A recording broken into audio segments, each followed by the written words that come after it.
mendengarkan podcast ini. Bapak, Ibu, saudara-saudaraku sekalian, sudah saatnya sekarang ini banyak orang Kristen yang harus mengganti Yesus yang mereka rasa telah mereka kenal dan mereka merasa telah miliki. Sudah saatnya saudara menggantikan Yesus yang saudara merasa miliki dan saudara merasa kenal selama ini. Mengapa bisa terjadi hal ini? Hal ini harus kita lakukan jika ada dua kemungkinan. Yang pertama, karena Yesus yang saudara merasa miliki dan saudara merasa kenal itu adalah Yesus yang hanya di dalam pikiran saudara. Yesus fantasi yang belum menjadi kenyataan di dalam hidup saudara secara real. Yang kedua, karena Yesus yang saudara merasa kenal dan saudara merasa miliki, itu Yesus yang salah. Yesus seperti ini dapat dikatakan sebagai Yesus fantasi juga. Fantasi sudah salah hanya dalam fantasi. Di dalam 2 Korintus pasal 11 ayat yang ketiga dan ayat yang keempat, kita menemukan adanya Yesus yang lain. Kita mengenal adanya Yesus yang lain. Mari kita baca. Tetapi aku takut kalau pikiran kamu disesatkan dari kesetiaan kamu yang sejati kepada Kristus. Sama seperti Hawa diperdayakan oleh ular itu dengan kelicikannya. Sebab kamu sabar saja jika ada orang yang datang memberitakan Yesus yang lain daripada yang telah kami beritakan. Atau memberikan kepada kamu roh yang lain daripada yang telah kamu terima. Atau Injil yang lain daripada yang telah kamu terima. Bapak, Ibu, saudara sekalian, pada dasarnya ada dua kelompok besar yang melukis wajah Yesus di dalam pikiran banyak orang Kristen. Memang ada banyak wajah Yesus yang dilukiskan oleh banyak gereja dan para teolog dan pembicara-pembicaranya. Tetapi dari kelompok besar dapat dibagi menjadi dua. Yang terutama, yang pertama, Yesus yang lain hasil dari modifikasi berbagai doktrin teologi yang sudah dibangun sejak ratusan tahun. Kelompok ini adalah orang-orang Kristen atau gereja-gereja yang mendasarkan pemahaman mereka mengenai Yesus dari para teolog-teolog yang tentu bisa dikatakan hebat, yang telah membangun dengan sukses perpustakaan yang memuat tulisan mengenai Yesus dan segala hal yang terkait dengan doktrin Kristen. Mereka memiliki jawaban apa saja yang dipertanyakan mengenai Yesus, mengenai Allah, dan segala hal yang berkaitan dengan teologi Kristen. Mereka selalu memiliki argumentasi, kemampuan berapologetika atau membela doktrinnya. Mereka memiliki argumentasi terhadap semua permasalahan mengenai Yesus dan segala hal yang berkenaan dengan teologi. Tokoh-tokoh teolog mereka adalah para akademisi yang sekolah teologi. Mereka yakin bahwa gudang buku mereka yang tertata di perpustakaan adalah wajah Yesus dan segala hal yang terkait dengan teologi Kristen. Dan mereka berkeyakinan bahwa di luar yang mereka pahami, di luar dari semua yang tertulis di dalam buku-buku di perpustakaan tersebut, bukanlah ajaran yang benar.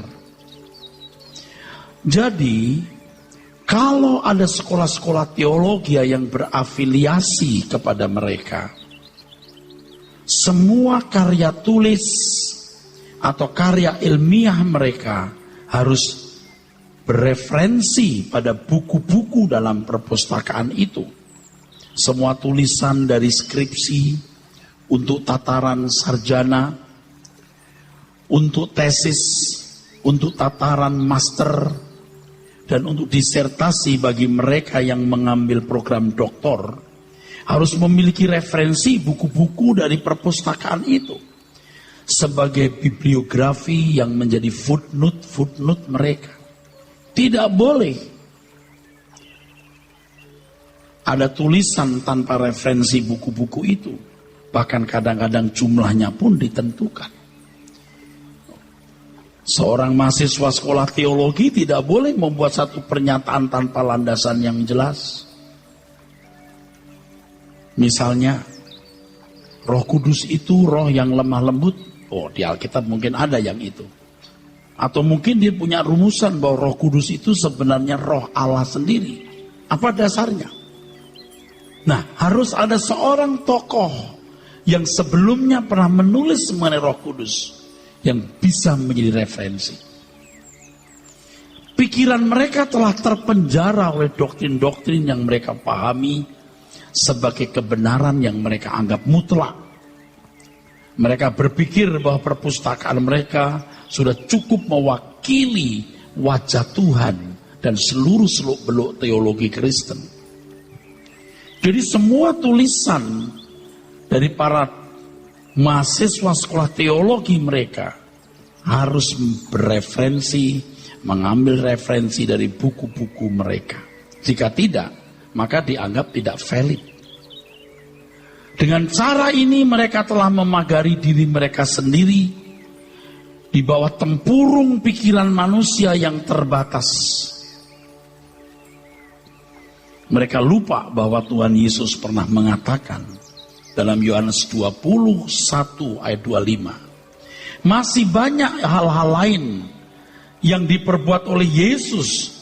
Tetapi jikalau semuanya itu harus dituliskan satu persatu, maka agaknya dunia ini tidak dapat memuat semua kitab yang harus ditulis itu. Maksudnya apa, saudara?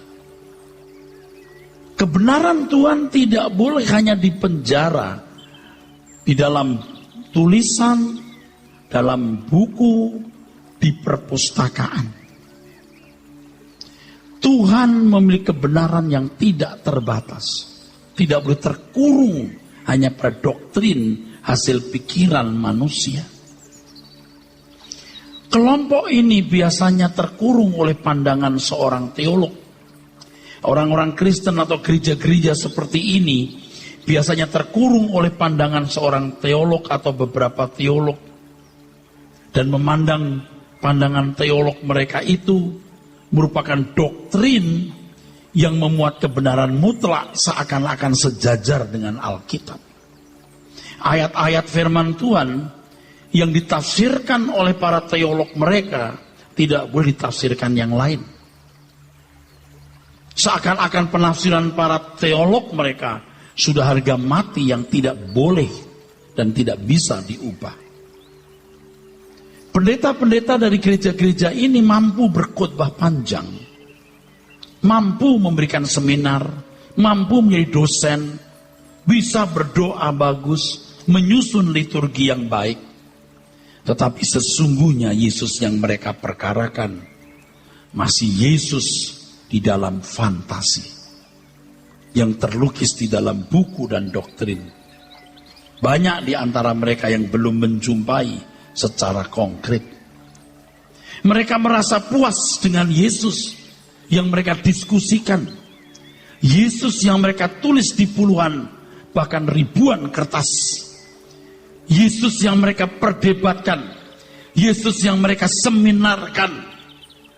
Tidak heran kalau pada tahun 1985 terdapat kelompok para teolog Kristen, khususnya sarjana-sarjana Kristen, yang menamakan diri sebagai Yesus Seminar, yang merumuskan bahwa tidak semua perkataan Yesus di dalam Injil itu perkataan Tuhan. Mengejutkan, saudara. Mereka tidak mengakui bahwa semua perkataan Tuhan Yesus di Injil itu benar-benar perkataan Tuhan. Mengejutkan tahun 1985. Tapi sekarang, saudara, suara itu sudah menjadi lemah. Saudaraku sekalian, doktor-doktor, profesor-profesor di Eropa terutama, pusat-pusat gereja Protestan seperti Belanda, Jerman, nyatanya tidak mampu membendung semangat sekulerisme atau penduniawian. Tidak mampu menyelamatkan masyarakat Eropa dari semangat hidup materialisme atau kebendaan. Dan yang paling parah, tidak mampu menyelamatkan masyarakat Eropa dari nihilisme. Nihilisme artinya filosofi yang mengatakan Tuhan tidak ada atau tidak perlu ada. Negara-negara Kristen yang seakan-akan Tuhan sudah mati, dan mereka berperilaku seperti orang-orang kafir yang tidak bertuhan. Memang mereka menghargai hak-hak asasi dan menjunjung tinggi nilai-nilai kemanusiaan, tapi mereka tidak menjunjung tinggi Tuhan sebagai pusat kehidupan. Ini satu kelompok, saudara. Kita lihat kelompok yang lain. Kelompok orang-orang yang merasa lebih mengenal kebenaran, bukan melalui studi formal, tapi dari pengalaman hidup. Orang-orang awam yang tadinya hanya worship leader, hanya memberi renungan, terus berkembang, bisa berkhotbah, terus berkembang menjadi pemimpin kelompok, pemimpin komunitas dalam jumlah besar, bisa membangun gereja. Orang-orang yang tadinya seorang pedagang, ahli hukum, dukun, artis, olahragawan, dan berbagai bidang hidup menjadi pendeta. Dan ada banyak gereja-gereja di Indonesia yang begitu mudah mengangkat orang awam menjadi pendeta. Dan saya sudah menjumpai pendeta-pendeta yang tidak bisa berkhotbah. Ia bisa menjadi gembala sidang di gereja-gereja. Dia hanya mengundang pendeta lain, dia memimpin gereja itu. Ya memang suatu hari dia bisa berkhotbah juga. Saudaraku sekalian, orang-orang awam yang tidak belajar Alkitab dari pendidikan atau studi formal teologi, tidak belajar prinsip-prinsip exegesis, bagaimana menafsirkan, tidak belajar kaidah-kaidah hermeneutik, bagaimana membedah Alkitab, tidak mengerti bagaimana pendekatan, approach analytical, pendekatan analisa Alkitab, tidak mengerti linguistic approach, bagaimana pendekatan bahasa, latar belakang, konteks pasal, konteks kitab, konteks ayat. Berdasarkan pengalaman-pengalaman mereka, mereka memaknai pengalaman-pengalaman itu sebagai tindakan Tuhan dan membangun sebuah konsep wajah Tuhan di dalam hidupnya. Mereka bisa membuktikan kebenaran Tuhan yang mereka lukis itu dengan mujizat yang dialami, dengan berkat-berkat kemakmuran yang mereka alami atau yang mereka doakan. Dan kelompok ini berhasil membangun gereja-gereja yang sangat besar di kota-kota besar, disebut sebagai mega church, gereja-gereja besar. Saudaraku sekalian, tetapi kalau kita melihat kebenaran Injil yang murni, Yesus yang mereka pahami bukanlah Yesus yang ada di Injil. Itu adalah Yesus rekayasa mereka sendiri yang dibangun dari pengalaman pribadi yang sangat subjektif. Itu bukan Yesus yang hidup 2000 tahun yang lalu di Palestina. Kelompok ini pada mulanya tidak menyukai teologi. Dan para teolog biasanya juga menyerang mereka. Dan kita melihat banyak nabi-nabi palsu yang mengajarkan Yesus yang salah, Yesus yang lain. Kepada banyak jumlah jemaat dari kelompok-kelompok tersebut. Mereka juga membangun Yesus fantasi. Jadi Yesus fantasi dibangun dari rasio. Jadi rasional. Yang kedua dari pengalaman. Experience. Jadi mistis. Kalau kelompok ini saudara bisa berjam-jam dari hari-hari di ruang perpustakaan. Dia bisa menghasilkan buku-buku dan bangga kalau bisa tulis buku dan tunjukkan nih hasil karya bukuku.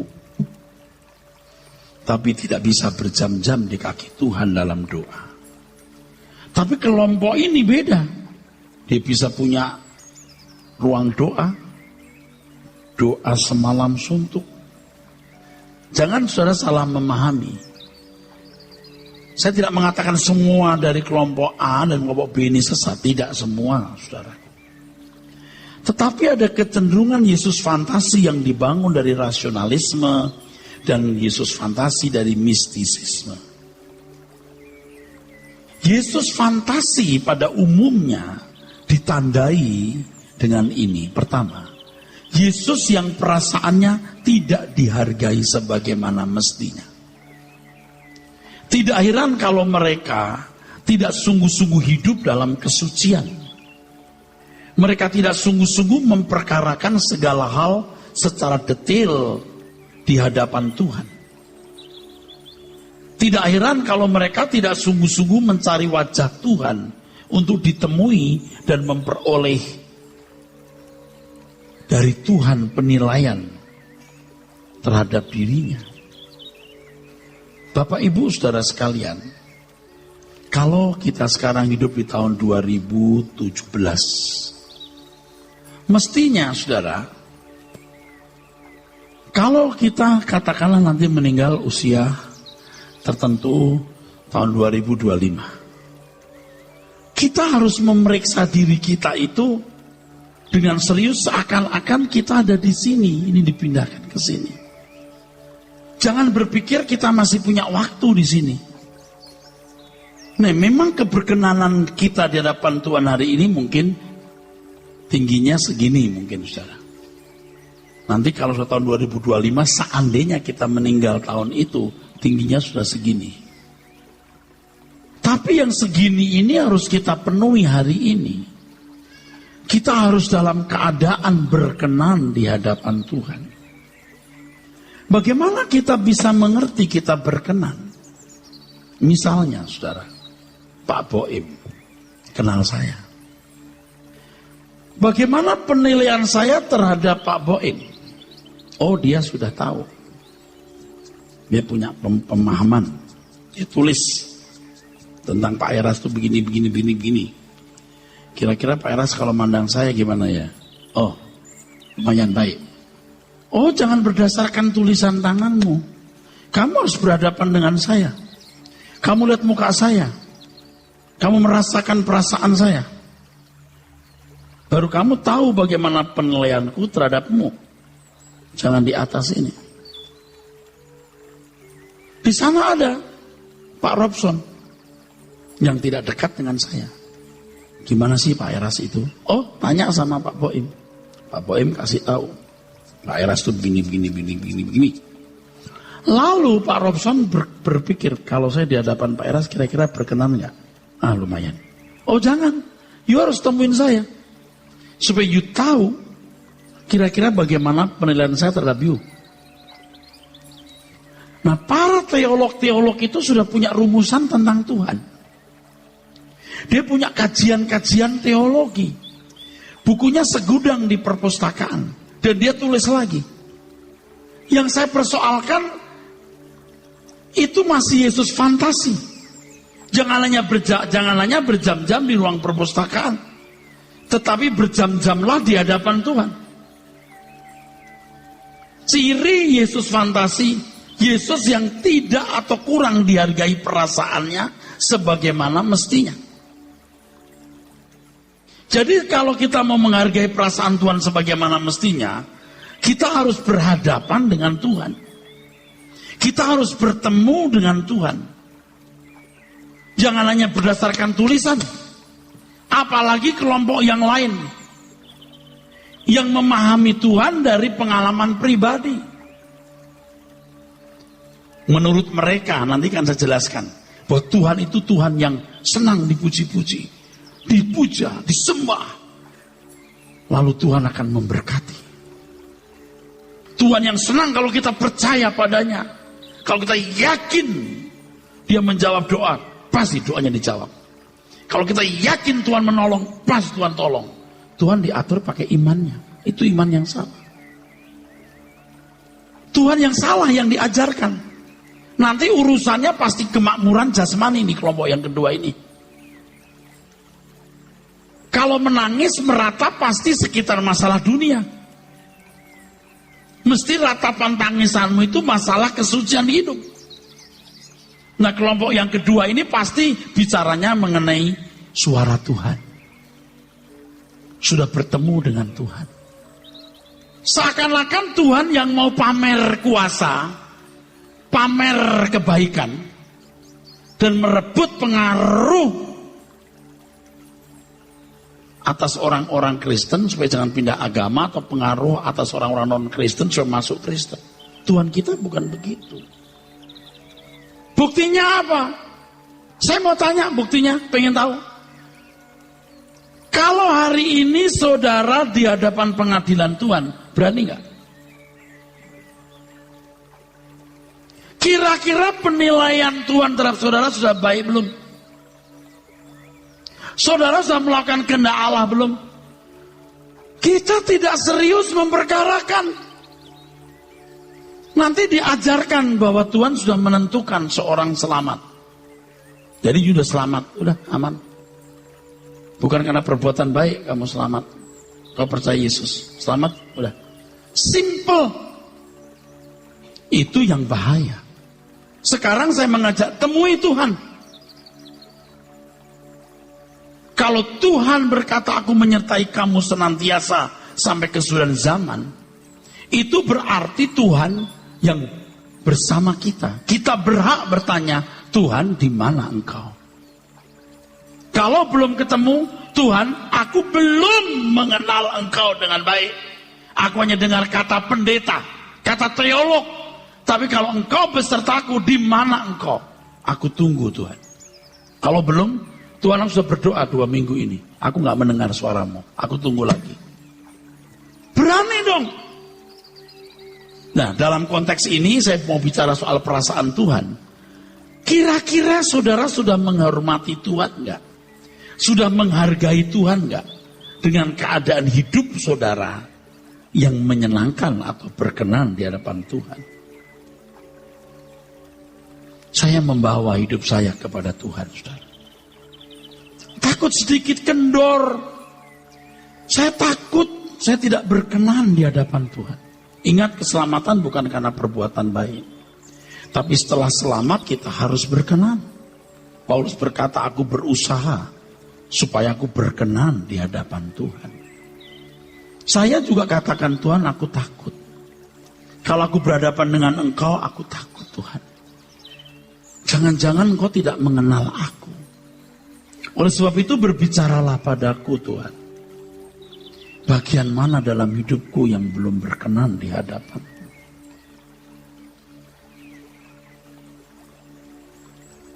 Saya harus mengatakan itu.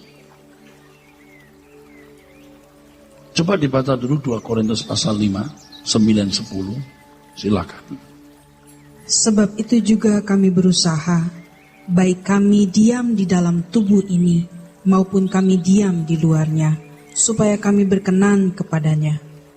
Sebab kita semua harus menghadap tahta pengadilan Kristus, supaya setiap orang memperoleh apa yang patut diterimanya, sesuai dengan yang dilakukannya dalam hidupnya ini, baik ataupun jahat. Jangan saudara belum bertemu Tuhan. Saya merasa sebagian besar saudara belum bertemu Tuhan. Satu sisi saudara sudah biasa menjadi pendengar para teolog-teolog dari gereja. Ini kelompok Protestan biasanya. Satu sisi saudara sudah biasa mendengar para pendeta karismatik yang ketemu Tuhan lah, yang mendengar suara Tuhan. Itu dia yang mendengar, saudara nggak boleh mendengar. Atau tidak bisa mendengar. Nggak begitu. Semua harus berurusan dengan Tuhan. Yesus fantasi yang berikutnya adalah Yesus yang tuntutannya hanya mengendaki orang Kristen menjadi orang baik. Itu sudah tergambar di dalam pikiran kita selama ini. Seakan-akan jadi orang Kristen yang baik, padahal banyak yang belum baik juga, tapi juga masa bodoh. Apalagi yang sudah baik, tidak korupsi, tidak membunuh, tidak berzina, setiap minggu ke gereja, sudah cukup. Yesus sudah senang lihat saya begini, senang dia melihat aku percaya kepadanya dan tidak pindah agama. Mereka yang memiliki Yesus fantasi ini merasa sudah layak berdoa dan memanggil nama Bapa. Padahal kalau saudara berdoa, bertemu Tuhan, saudara akan punya pengalaman satu hal. Mungkin ini subjektif, tapi bisa terjadi. Saudara memanggil Allah Bapa. Itu kita gentar. Siapa kita panggil Allah Bapa? Memang kita memanggil Allah Bapa bukan karena perbuatan baik kita, karena kurban Yesus. Tapi apakah kita telah berjuang untuk berkenan sampai pantas memanggil Allah itu Bapa? Kalau saudara jalan di pinggir jalan atau di mana gitu, lalu ada anak kumuh, jelek, kotor, lalu panggil saudara, Bapak ya, Papi, ayo, pantas nggak? Atau orang rambutnya abut-abutan, wah orang gila rupanya. Umur bangsa 14, 15, gila. Lalu ibu-ibu lewat, terus saudara dipanggil gini, Mami, ayo. Saudara pasti gini, siapa kamu? Tapi kalau yang memanggil itu, ganteng, cakep, cantik, Mami, ini siapa? Betul nggak? Saudara kalau diangkat jadi anak dari Ratu Elizabeth menjadi salah satu putra mahkota, bukan karena saudara baik, bukan karena saudara membayar. Orang membayar, orang berjuang untuk itu, berkorban seandainya. Lalu jadi anggota keluarga kerajaan, menjadi anggota keluarga bangsawan. Saudara panggil ibunda Ratu Elizabeth dengan kondisi watak yang berantakan, tata kerama yang belum baik, pantas ya? Belajar dong. Yesus fantasi seakan-akan Yesus liar yang tidak memperdulikan tata kerama kesucianmu. Makanya puas dari orang Kristen baik, bahkan setengah baik, bahkan masih bobrok, lalu berkata, kita diselamatkan bukan karena perbuatan baik. Ini para teolog itu doktrinnya begitu. Saya sudah dipilih, selamat. Tapi yang satu, engkau berharga di mata Tuhan. Engkau umat pemenang. Engkau luar biasa. Katakan sebelahmu, kamu luar biasa. Apanya yang luar biasa? Tidak tepat.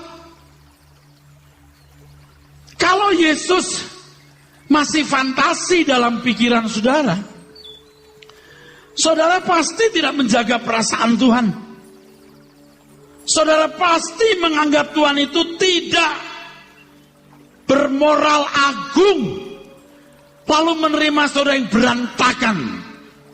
Saya setuju Tuhan menerima kita apa adanya, tapi Tuhan mau kita berubah. Maka Tuhan berkata, jadikan semua bangsa muridku. Ubah.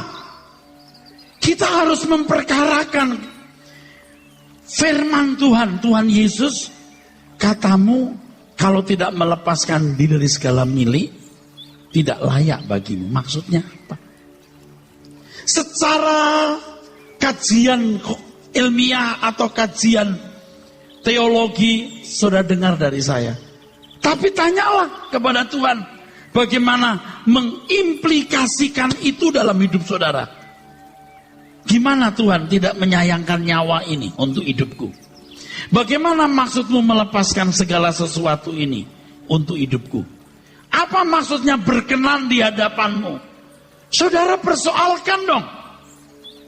Jangan saudara diam. Kalau diam Anda masih memiliki Yesus fantasi. Alami, saudaraku. Mulai saat ini saudara harus mengambil keputusan itu, saudara. Harus. Saudara janganlah jadi Kristen cuman seperti kemarin-kemarin itu. Duduk manis di gereja, ikut kebaktian, pulang, lalu besok lagi datang ke gereja. Kita harus berubah, kita harus bertobat. Jangan sampai saudara mendadak mati nggak dikenal Tuhan.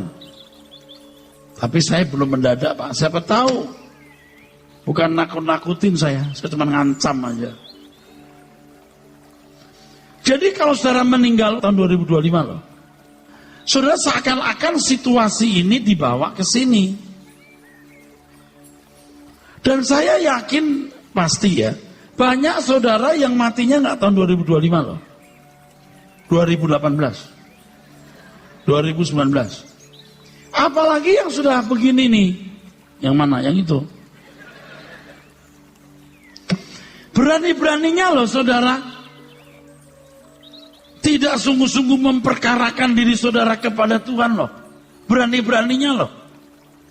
Harus detail Tuhan, keadaanku ini bagaimana. Saya saja berkata, Tuhan aku takut loh kalau sampai suatu saat engkau tidak mengenal aku. Berbicaralah Tuhan bagian mana dalam hidupku yang tidak berkenan. Dosa-dosa kita memang dihapus. Tapi keberadaan batin kita ini yang dipersoalkan. Yang berikutnya, Yesus fantasi, Yesus yang dapat diatur oleh orang Kristen dengan menggunakan iman.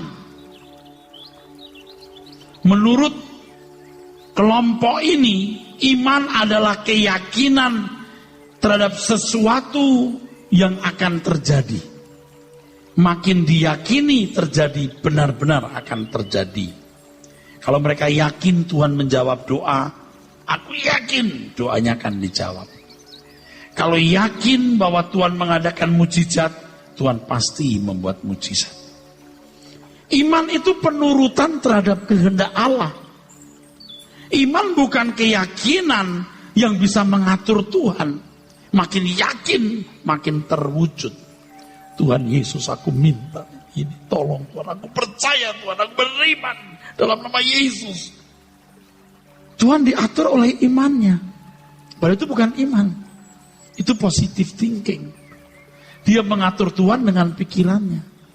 Dan terus terang banyak gereja-gereja karismatik seperti ini. Dan kalau saya boleh ngomong, saya mau ngomong sama bapak-bapak pendetanya, tolong diganti Yesusnya. Itu bukan Yesus yang di Alkitab. Itu Yesus yang kamu modifikasi. Lalu di belakang itu kamu atur dia. Mungkin mereka debat sama saya, ngajak debat berkata begini. Tapi Pak, Yesus di Alkitab buat mujizat. Oh iya. Karena harus ada tanda-tanda yang menyertai. Kalau tidak, orang Yahudi berkata, lu siapa ngaku anak Allah? Lu siapa mengajar kami? Kamu kan anaknya Maria dan Yusuf. Maka harus ada verifikasi. Yohanes Pembaptis yang berkata, ini anak domba Allah. Dan itu kemudian disertai dengan mujizat. Itulah sebabnya Nikodemus bisa berkata, jika bukan dari Allah, Tuhan tidak bisa berbuat ini. Tidak bisa mengadakan mujizat ini. Jadi mujizat itu membuka mata Nikodemus dan banyak orang lain tentunya untuk mengetahui ini guru yang dari Allah. Ini patut didengar. Saudara, kalau membaca Alkitab, mujizat itu terjadi hanya sampai Kisah Rasul. Setelah Kisah Rasul itu tidak ada mujizat lagi. Orang-orang Kristen teraniaya, masuk gua singa, disalib dengan kepala di bawah, dibakar hidup-hidup, dilempari batu mati. Seakan-akan Tuhan pun tidak ada. Jadi periode Tuhan Yesus menginjil itu sekitar 3,5 tahun. Lalu periode Kisah Rasul sekitar 20 tahun, saudaraku, sampai 40 tahun. Selesai. Tapi sekarang dimunculkan lagi, mujizat masih ada.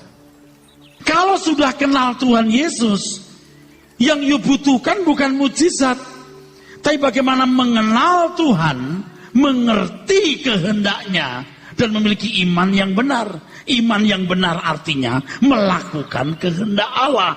Sebab Tuhan mengendaki kita menjadi manusia seperti Tuhan Yesus, yang prinsipnya makananku melakukan kehendak Bapa dan menyelesaikan pekerjaannya.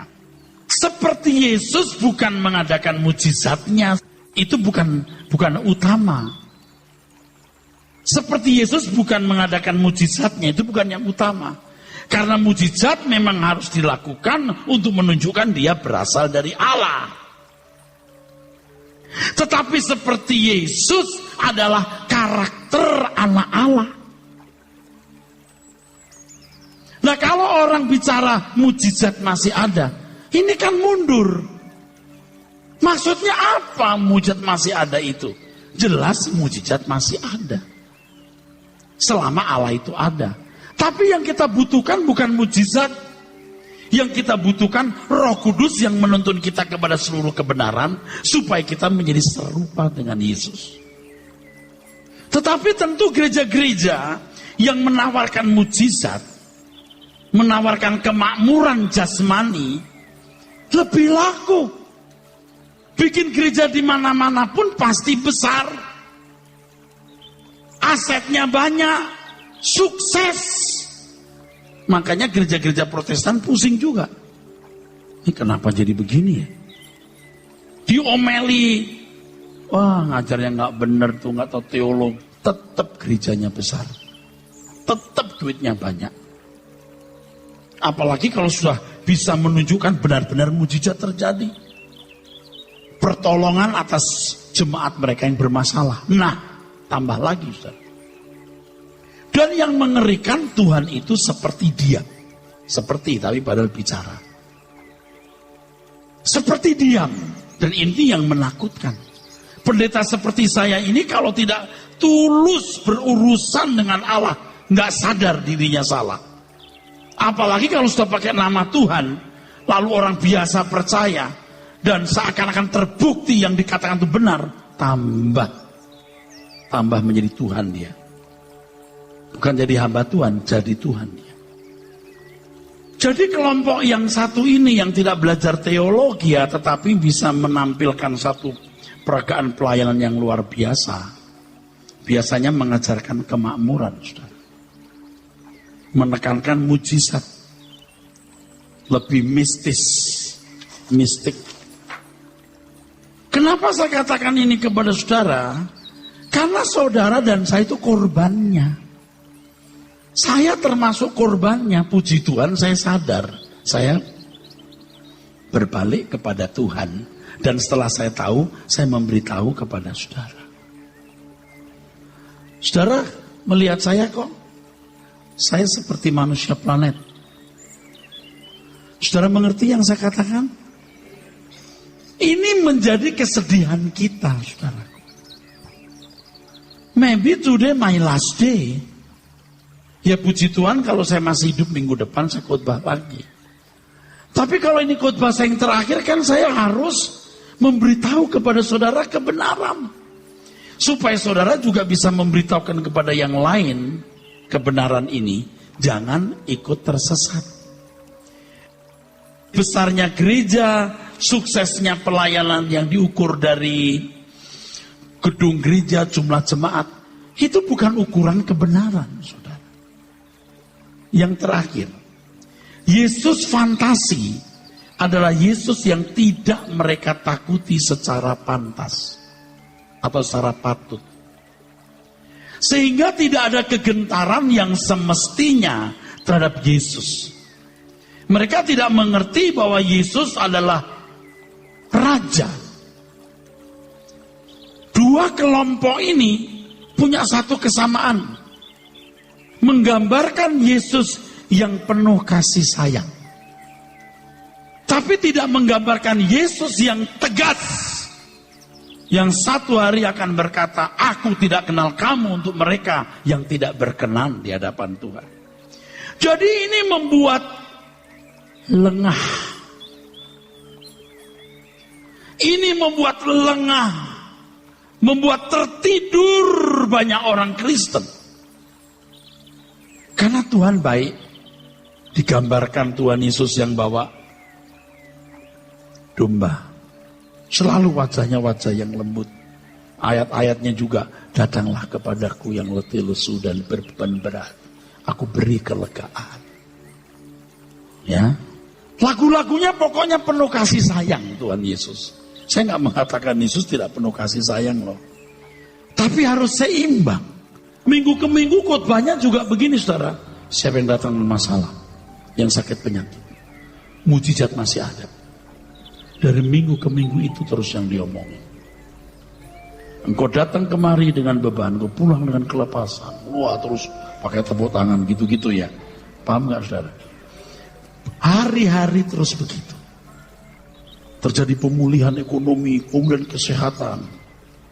Jadi Tuhan Yesus itu digambarkan Tuhan yang penuh kasih sayang dan lembut. Itu saja.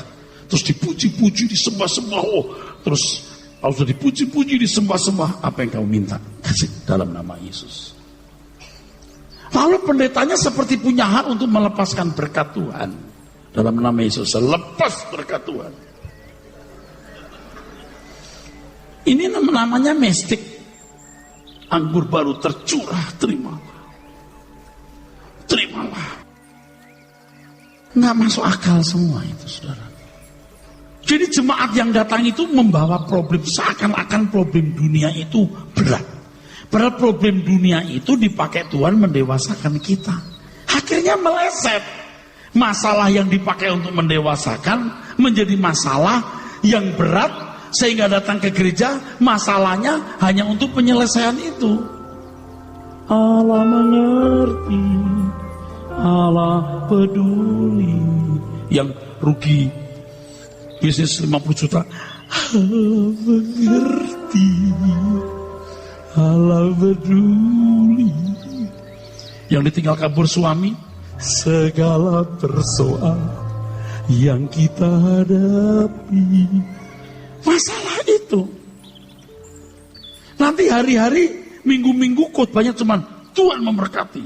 Kalau kamu kasih, kembalikan berlipat kali ganda.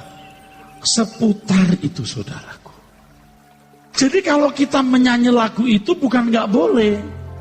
Allah mengerti, Allah peduli. Masalahnya, Tuhan kenapa aku masih gampang marah? Tuhan kenapa aku masih berbuat dosa? Begitu. Objek masalahnya itu mesti benar. Karena satu kali kalau ketemu Tuhan, Tuhan nggak nanya, itu masalah tanahmu udah beres nggak waktu itu? Tuhan tidak persoalkan. Aku mengerti, aku peduli. Padahal dengan suaminya kabur itu, dia malah masuk surga. Karena mencari Tuhan. Loh, itu bisa terjadi, memang suaminya nggak bener, kamu udah salah pilih. Kenapa kamu kawin dengan orang tidak seiman? Loh, Ayub itu istrinya kabur itu, nggak kabur kali Pak, kabur Pak, nggak mungkin itu istrinya Ayub, nggak mungkin Ayub tuh punya istri itu lagi, nggak mungkin. Kok begitu? Dua buktinya. Ayub diberi penderitaan itu supaya anak-anaknya yang pesta melulu dimatiin. Karena Ayub orang saleh, tidak ada yang lebih saleh dari Ayub. Yang disebut cuma Ayub, anak-anaknya, keluarganya kagak. Istrinya apalagi. Anaknya mati, istrinya, jangan mati dulu lah Bu. Dia bilang begini, Pap, kamu haleluya terus. Kutuki Allahmu, mati. Matilah kau, mati maho. Artinya begini loh, alam itu salah. Kamu rugi nyembah dia. Dia nggak peduli kamu kan. Dia yang salah, kutuki dia. Kalau kau mati, selesai. Nggak perpanjang kisah. Lalu Ayub berkata pada istrinya, kamu bicara seperti perempuan gila. Yang gila siapa coba? Menurut ukuran umum, ini perempuan nggak gila, Ayub yang gila. Udah miskin, anak habis, penuh borok, garuk-garuk pakai beling, masih haleluya. Betul nggak? Masih begini. Haleluya. Haleluya. Gila ini. Tapi ketika dipulihkan, dia punya anak lagi. Istri yang dulu Pak, enggak. Kok Pak Eras tahu? 2 alasannya. 1, dia udah tua. Anak sebelumnya 10, mosok 10 lagi. Tapi zaman dulu anak bisa banyak. Oke, 2. Anaknya Ayub yang kedua ini cantik-cantik. Di seluruh negeri tidak ada yang lebih cantik dari anak Ayub. Berarti istri pertama jelek. Tuhan kasih istri yang kedua lebih cantik hatinya. Sehingga anaknya pun cantik. Yang dibereskan itu watakmu. Masalahmu mungkin gak selesai. Katakanlah punya problem sengketa tanah. Tanahmu hilang, kamu kalah. Jangan berkata, Pak Eras tidak manjur. Doanya tidak manjur. Kau pikir aku sudah muncul atau sudah muncul jago? Hilang tanahmu. Tapi kamu tidak punya tanah lagi. Kamu jadi sulit hidup. Kamu mencari surga. Tidak jadi sombong. Di sini kamu bisa disetrika. Masalah tanah itu seperti kalau orang setrika disemprot pakai air dulu. Karena kaku. Baru bisa licin. Beta setrika. Kan begitu saudara. Nanti kalau sudah meninggal dunia, begitu ketemu Tuhan, Tuhan pasti tidak nanya, tanahmu kalah kan? Enggak. Atau tanahmu menang kan? Enggak. Sini anakku, aku senang lihat wajahmu. Ayo bersamaku. Saudara baru berkata, aku bersyukur Tuhan. Sebab kalau orang terlena dengan kekayaan, terlena dengan kesenangan dunia, nggak bisa ikut Tuhan dengan baik, saudara. Dia tidak melihat ketegasan Tuhan. Saya sudah pengalaman, you percaya saya. Saya ketemu orang-orang kaya yang mencari Tuhan. Rata-rata mereka memandang Tuhan bukan Tuhan yang tegas, keras, yang menuntut kesucian, tapi Tuhan yang memberkati, melindungi, menjaga. Saya sudah ketemu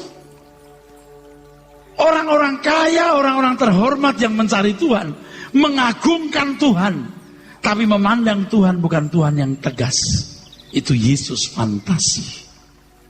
Padahal Tuhan itu Tuhan yang raja di segala raja, yang akan menuntut pertanggungan jawab setiap individu. Amin.